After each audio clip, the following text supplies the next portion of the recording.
शहरात गेल्या काही दिवसांपासून चोरीच्या घटनांमध्ये वाढ झाल्याचं पाहायला मिळत आहे। चोरीसाठी चोरांकडून एकाहून एक भन्नाट कल्पना राबवल्या जात आहेत। मालाड पोलिसांनी देखील अशाच एका चोरीचा उलगडा केलाय। या चोरी करण्यासाठी चोरांना वापरलेली शक्कल पाहून पोलीस देखील चक्रावून गेलेत। मालाड पोलिसांनी परिसरातील चोरीच्या घटनेचा उलगडा करताना अशा चोराला अटक केली आहे, जो चोरी करण्यासाठी महिला आणि मुलींचे कपडे वापरत असे।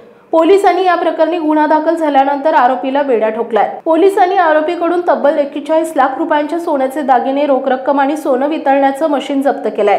रणजित कुमार उर्फ मुन्ना असं अटक केलेल्या आरोपीचं नाव आहे। रणजित कुमारवर मुंबईच्या विविध पोलीस ठाण्यात चोरीच्या गुन्ह्यांची नोंद आहे। आरोपीनं दरम्यानच्या काळात कुठे घरफोडी किंवा इतर कोणते गुन्हे केले आहेत का याबाबत मालाड पोलीस अधिकचा तपास करतायत।